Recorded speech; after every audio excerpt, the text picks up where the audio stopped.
Masyarakat mengeluhkan debu PLTU batubara telah mengotori lingkungan mereka. Debu PLTU batubara telah menjadikan masyarakat pengidap penyakit. Protes terhadap pengelolaan fly ash dan bottom ash atau FABA berulang kali meletup di berbagai tempat. Upaya penyelesaian dianggap tak berpihak pada penyelamatan lingkungan dan kesehatan masyarakat. Masalah belum usai.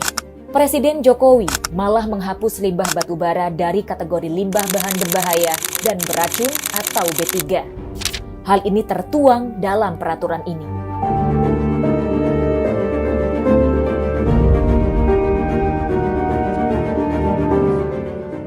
Lalu, bagaimana nasib warga yang bertahun-tahun terkungkung limbah batubara? Dan seperti apa faktanya saat ini di lapangan setelah limbah tak lagi masuk kategori beracun?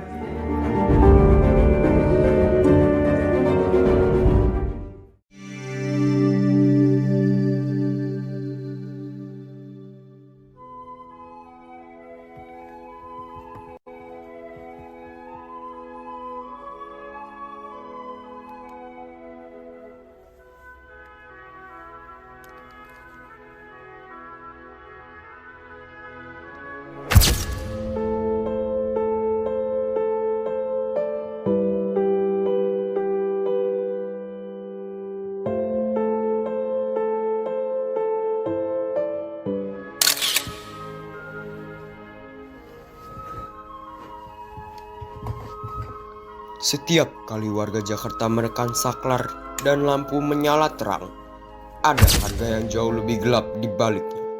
Listrik murah yang kita nikmati sebenarnya dibayar dengan nyawa orang lain. Di Kalimantan, lubang bekas tambang batubara dibiarkan menganga dan sudah menelan lebih dari 140 anak dalam 6 tahun terakhir. Di Sulawesi, asap PLTU mengendap di paru-paru, menyebabkan ribuan kematian dini setiap tahun. Semua ini terjadi supaya listrik di kota besar tetap terasa murah dan stabil. Jadi, pertanyaannya bukan lagi berapa harga listrik kita, tapi siapa yang membayarnya dengan hidup mereka.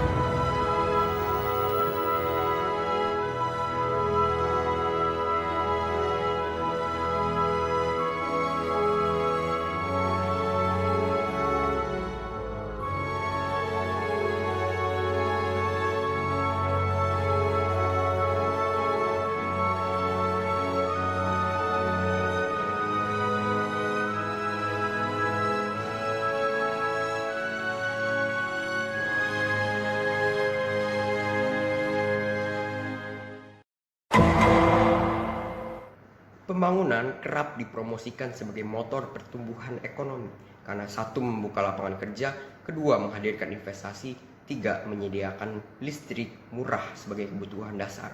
Namun film Sexy Killers membongkar sisi gelap pembangunan berbasis batu bara karena untuk keuntungan segelintir elit ditukar dengan kerusakan lingkungan dan penderitaan masyarakat luas.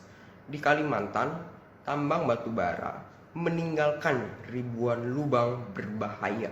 Data Jaringan Advokasi Tambang atau JATAM mencatat 143 anak meninggal di lubang tambang pada 2014 sampai 2018. Jumlahnya meningkat menjadi 168 korban hingga 2020 dengan lebih dari 3.000 lubang tak direklamasi. JATAM 2020. Petani kehilangan lahan, masyarakat kekurangan air bersih, dan nyawa hilang sia-sia. Energi batubara memang disebut murah, sekitar Rp600 per kilowatt hour menurut Tempo 2018. Tapi biaya kesehatan dan lingkungannya ditanggung rakyat. Menurut Greenpeace 2015, polusi PLTU menyebabkan 6.500 kematian prematur per tahun dan bisa melonjak hingga 15.700 jiwa per tahun bila PLTU baru terus dibangun. Kerugian ekonomi akibat penyakit terkait polusi bahkan ditaksir mencapai Rp351 triliun per tahun. Kasus nyata seperti Nenek Karimun di Celukan Bawang atau Novianti di Palu menunjukkan dampak kanker dan penyakit pernapasan akibat polusi. Alih-alih menyejahterakan, batubara justru memicu kriminalisasi petani, penggusuran, hingga konflik agraria. JATAM mencatat pertambangan menimbulkan konflik di area seluas 1,6 juta hektar dari 2014 sampai 2020. Lebih parah, jejaring bisnis batubara melibatkan pengusaha, pejabat negara, hingga purnawirawan militer lintas partai. Inilah wajah pembangunan semu. Listrik murah di kota besar dibayar dengan hancurnya lingkungan, hilangnya tanah rakyat, dan melayangnya nyawa manusia.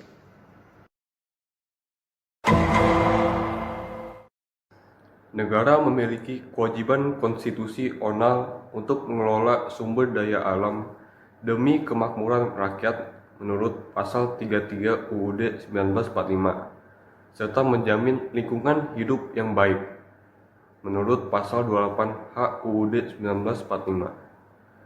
Kewajiban ini sejalan dengan konsep Sustainable Development Goals atau juga disebut SDG, khususnya SDG 7, yaitu energi bersih dan terjangkau, mendorong transisi energi ke sumber yang terbarukan.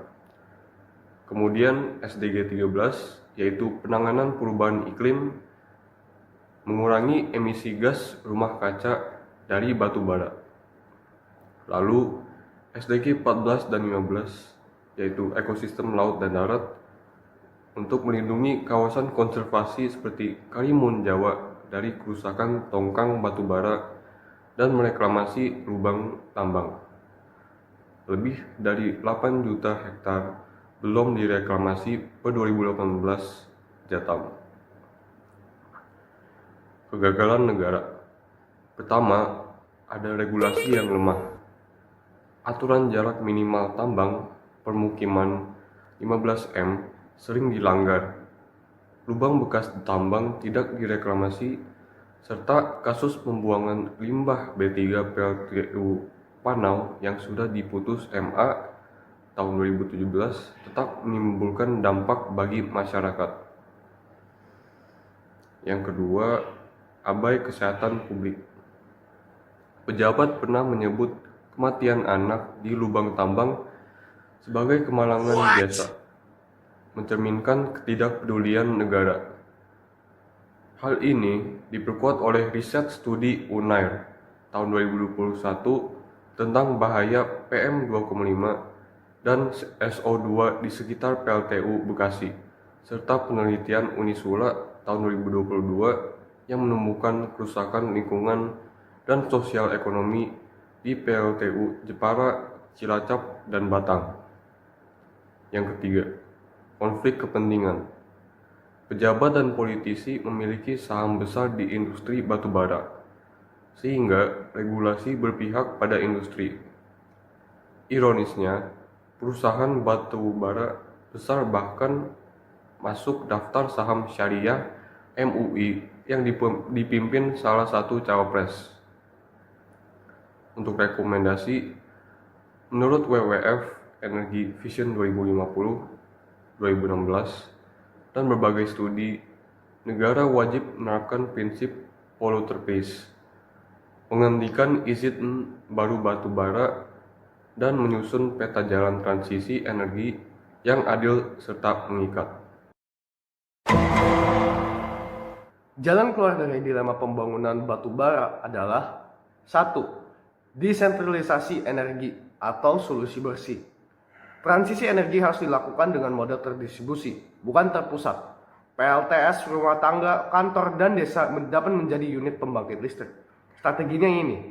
Pertama, mengurangi ketergantungan pada impor dan pengerukan batu bara. Kedua, mengurangi risiko lingkungan, seperti kerusakan hutan, Kalimantan, pencemaran laut Karimun Jawa, dan polusi sekitar PLTU.